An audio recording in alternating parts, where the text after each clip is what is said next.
पाकिस्तान के वजीर खारजा बिलावल भुट्टो जरदारी भी कूद पड़े हैं।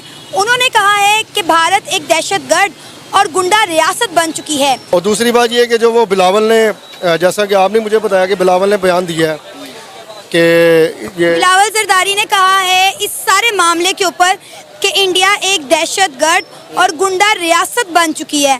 मतलब किसी के मुद्दे में, किसी के मसले में हमारे फॉरेन मिनिस्टर का टांग अड़ाना नहीं बनता भाई। ना आप 3 में है, ना आप 13 में है, फिर आप कहते हैं कि इंडिया हमारा दुश्मन हो गया। सबसे पहली बात तो ये है कि जो बिलावल है ना, अगर वो इस वक्त हुकूमत में होता है ना तो शायद वो ये बयान ना देता। अभी तो जो होती है ना स्कोरिंग पॉइंट हो रहा है कि किसी तरीके से अवाम का दिल जीता जाए, कोई ना कोई ऐसा हमारे हाथ मुद्दा लगे, हम अवाम का दिल जीते और फिर इक़्तिदार में आए। तो मेरा ख्याल है कि ये बिलावल ने भी ये वही हरकत की है, हालांकि इसका वाकई नहीं बनता, इसका तो वैसे ही बनता नहीं है। भारत गए थे, क्या करके आए, क्या बात की? उन्होंने कश्मीर पर बात करके वापस आ गए और उल्टा जलील होकर वापस आए। एक्चुअली ऐसा है कि अभी उसकी ना तरबियत में थोड़ा सा फ़र्क है। अभी वो अनट्रेंड बंदा है, अभी उसको वो मिच्योर नहीं है, इन सियासत उसने इतनी पढ़ी नहीं है। अभी वो सिर्फ अपने बाप के कहने पे जो भी कर रहा है वो कर रहा है, जो जैसा उसका बाप कहेगा वैसे ही करेगा ना। सारे मामले में आपको लगता है कि पाकिस्तान का कूदना बनता है? पाकिस्तान के तो बेचारे की खुद अपनी सिस्टम इस तरह का कि वो अपने मामला नहीं सीधा कर सकता, किसी के मामला क्या सीधा करेगा? अपने पाकिस्तान कूद पड़ा है ना। बिलावल भुट्टो जरदारी ने कहा है कि इंडिया एक दहशतगर्द मुल्क है, इंडिया एक गुंडा बन चुका है। और उन्होंने कहा है कि जी पूरी दुनिया पर ये बात आज साबित हो चुकी है, पूरी दुनिया इंडिया से डरती है। बिलावल भुट्टो जरदारी ने ये बयान दिया इस पर। बिलावल भुट्टो जरदारी की क्या मैं बात करूं, जिसको कोई उसको पता नहीं क्या बात करनी क्या नहीं। ये तो इस टाइम सिर्फ और सिर्फ ये बिलावल भुट्टो जरदारी हो गए, नून लीग हो गए, किसी तरीके से कुछ ऐसी कश्ती में बैठना चाह रहे हैं जिस वजह से अवाम के चंद वोट ले सकें। सिर्फ इस वजह से ऐसे बयान दे रहे हैं, अदरवाइज इनके पास अब बेचने के लिए कुछ नहीं रहा, सब कुछ इनका बिक चुका है। ये कुछ चीज़ ऐसी कह रहे हैं, कोई मंजन बेच रहे हैं, कोई चीज़ बेच रहे हैं जिस वजह से अवाम के थोड़े दिन में, लेकिन अवाम को शोर आ गया है, अब अवाम इनके हथे नहीं चढ़ेगी। वही तो सर, अपने मुल्क के मामला इनसे संभाले नहीं जा रहे और इंडिया और कनाडा के जो मामला उनमें टांग अड़ाई जा रहे हैं। मुल्क तो थोड़ी दूर का इनके अपने सिंध के मामला नहीं संभाल जा रहे।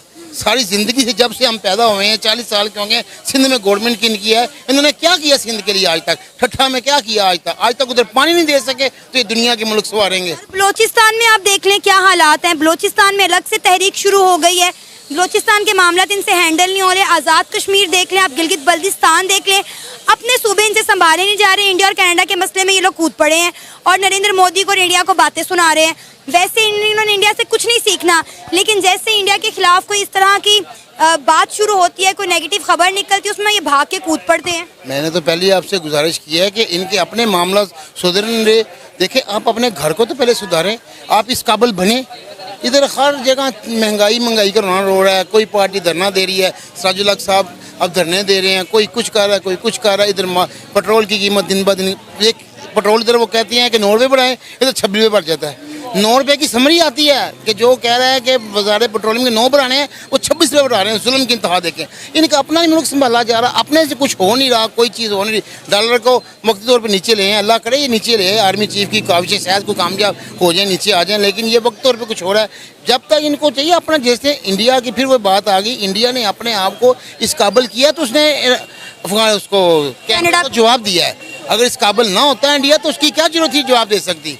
ये तो इंडिया को नहीं जवाब दे सकते। अब इस टाइम जो पोजीशन जान रही है, मुआशी तौर पे बात कर रहा हूँ, मुआशी तौर की बात कर रहा हूँ। उनकी जो है मुआशियत, उनकी जो है स्टैफ, हर चीज़ उधर बनती है, इधर कुछ भी नहीं बनता। इधर जो चीज़ बनती थी वो भी बंद हो गई। सर, पाकिस्तान के जो पहले फॉरेन मिनिस्टर थे बिलावल भुट्टो, उन्होंने भी फौरन ही बड़के मारनी शुरू कर दी। और इस वक्त जो फॉरेन मिनिस्टर हैं जो अमेरिका में ही मौजूद हैं, उन्होंने भी स्टेटमेंट भारत के खिलाफ दे दिया। और आजकल हमारे टीवी पे सुबह शाम यही आ रहा है कि जी भारत एक्सपोज हो गया। देखें, यहाँ पे तो जोक पे जोक हो रहे हैं यूनाइटेड नेशंस में। मेरा ख्याल है, मेरी ख्वाहिश थी कि उसमें से एक जोक तो ये है कि हमारे फॉरेन मिनिस्टर साहब ने फरमाया भाई हम तो भारत के साथ बातचीत करना चाहते हैं, वो खुद नहीं करते। बड़ी पॉलिटिकल स्टेटमेंट दे दी। ये जोक था, में 2 जोक हैं। एक जोक ये है कि भाई हम तो भारत से रिलेशनशिप ठीक करना चाहते हैं, भारत हमसे बात नहीं करता, वो नाराज है हमारे साथ। और दूसरा जोक ये है कि भाई अमीरों से टैक्स लेके गरीबों की मदद करें। ये IMF की स्टेटमेंट है काकड़ साहब। और मजे की बात है, जिस प्राइम मिनिस्टर को वो कह रही है उनके ऊपर खुद नैब का केस है। आपको पता ही है, जो नैब के नए केस खुले हैं उसमें हमारे वजीर आजम साहब जो है वो भी जख्मी है, उसमें वो भी इसमें जो है वो उसका केस है, उनका केस है नैब। बिल्कुल।